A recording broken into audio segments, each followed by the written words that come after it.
Rakit PC di budget 4 jutaan sudah dapat i7 Gen 11, RAM 16GB dan NVMe 512GB.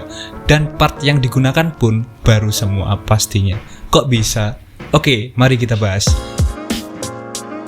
Jadi kali ini saya mau merakit PC MODT. Apa itu MODT?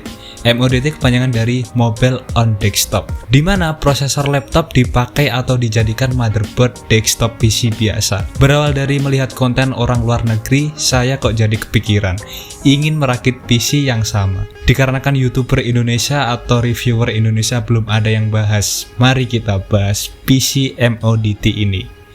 Sebenarnya PC biasa dengan PC MODT itu sama aja, sama-sama menggunakan RAM yang sama, PSU yang sama, dan casing pun juga sama. Hanya saja yang membedakan pada bagian prosesor yang digunakan.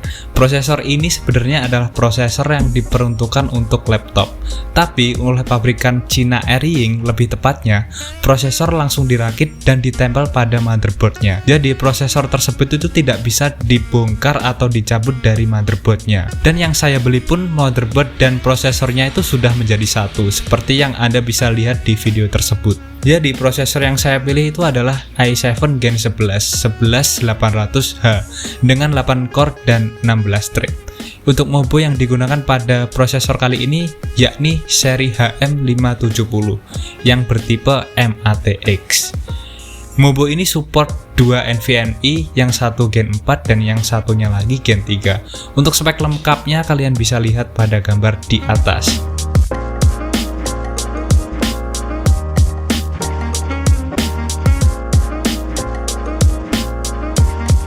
Untuk RAM saya menggunakan RAM dari Team Group, Tim TeForce Delta RGB 2x8 atau 16GB DDR4 kit 3200 MHz. Awalnya saya ingin menggunakan RAM dari Kingston Fury, dikarenakan saya kurang begitu suka ya RGB yang ada di tim ini. Tetapi dikarenakan saya sudah melihat beberapa website dari Airying, dari website Airying pun tidak disarankan untuk menggunakan RAM ataupun SSD dari pabrikan Kingston. Akhirnya saya memilih RAM dari tim grup tersebut. Untuk SSD-nya kita pakai dari PNY yang berkapasitas 500GB yang Gen 3. Dikarenakan PNY adalah brand yang lumayan ternama di Taiwan dan di Indonesia pun distributornya itu juga distributor yang ternama. Sebenarnya agak nanggung sih karena MOBO-nya sendiri sudah support Gen 4. Tapi balik lagi karena mengejar PC budget jadi menggunakan SSD yang Gen 3. Kalau dihitung-hitung sih Gen 3 dan Gen 4 itu selisihnya nggak terlalu jauh, sekitar 100-150 ribu. Tapi karena saya dulu udah nyicil beli yang Gen 3, jadi NVMe-nya saya pakai NVMe yang Gen 3. Lalu untuk memperganteng PC-nya, saya juga memakai cooling aftermarket dari PC Cooler R400 Black yang sudah support bracket Intel dan AMD. Untuk Intelnya sendiri sudah support Intel LGA 1150, 1200 dan 1700. Untuk AMD-nya juga sudah support AM4 dan AM5. Tapi untuk MOBO kali ini menggunakan soket LGA 1200. Untuk PSU yang saya gunakan bukan PSU yang abal-abal ya pastinya. Untungnya di sini kita pakai PSU dari FSP Vita BD 550W dengan sertifikasi 80 plus bronze. Dengan kapasitas 550W sudah cukup untuk ngedrive PC yang budget segini. Apalagi GPU-nya juga integrate GPU, bukan tipe GPU yang berdaya tinggi. Menurut saya di harga 600-an FSP ini lebih dari cukup. Casing yang saya gunakan kali ini adalah casing Cube Gaming Yas yang berukuran MATX. Warna hitam dengan tempered glass di samping yang membuat casing ini tuh kalau dilihat dari jauh maupun deket itu adem aja kalau saya lihat. Untuk dukungan port di atas ada 2 USB, 1 USB 3.0 dan 1 USB 2.0. Serta tombol power, restart, dan jack audio pastinya. Untuk dukungan fan-nya, 2 fan di samping, 2 fan di atas, dan 1 fan di belakang sebagai exhaust. Kalau ingin memakai AIO water cooling, case ini juga support AIO 240mm. Untuk fan case-nya sendiri, saya memakai fan dari brand Olympus Gamma F12. Dikarenakan di harga yang ditawarkan dengan build quality yang menurut saya ini sangat-sangat worth it dan lebih dari cukup di harga 30 ribuan ya kalau nggak salah. Jadi inilah total rakit PC kali ini. Menurut kalian gimana? Worth it nggak di harga 4 jutaan dengan spesifikasi tersebut? Inilah beberapa spek singkat tentang PC ini. Empty hearts and neon lights, they're playing with my mind. Gotta get out of here tonight. Oh, I wanna run off and fly, and I'll tell myself it's fine to be alone, just to find somewhere that finally feels like home. Oh, oh, oh. I hate all this overthinking. Oh, oh, oh, oh.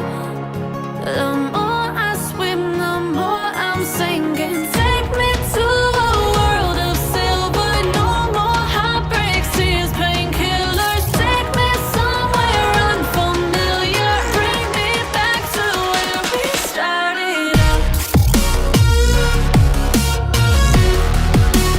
Get me out of now, to where we started out.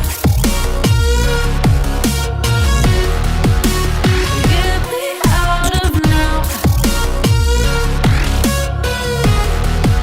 to where we started out.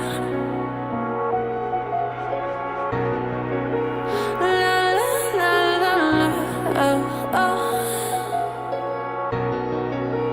Get me out of broken hearts and starting fights, turning truth to lies. Gotta get up, stop wasting time. Yeah, I wanna run off and fly. Jadi menurut kalian gimana? PC ini bisa dikategorikan PC yang kenceng atau PC yang biasa atau PC yang stabil?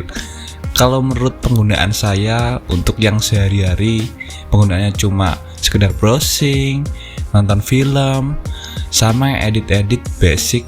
Dan menurut saya penggunaan paling berat saya adalah main GTA 5 dan produce musik di beberapa DAW. Menurut saya PC ini cukup mumpuni lah untuk ketiga hal tersebut. Dan di sini sayang sekali saya tidak mengetes beberapa game seperti game-game balapan, game-game yang berat ataupun game-game yang mempunyai size besar, dikarenakan saya juga tidak punya file gamenya. Jadi inilah pengalaman pertama saya merakit PC MODT atau PC laptop yang digunakan sebagai desktop. Menurut saya di harga 4 jutaan sih worth it ya untuk performanya. Cuma di sini saya itu kurang beli VGA tambahan. Sebenarnya ini saya ada rencana ke depan mau upgrade, beli VGA sekelas RTX. Mungkin untuk beberapa bulan ke depan saya juga akan update gimana sih kalau menggunakan VGA RTX, apakah nambah lebih kencang atau bottleneck, saya juga kurang tahu. Ya mungkin itu pendapat dari saya. Mungkin kalian ada masukan atau ada komentar, langsung saja tulis komentar kalian di bawah. Dan kita sampai di sini, sampai ketemu lagi di video selanjutnya.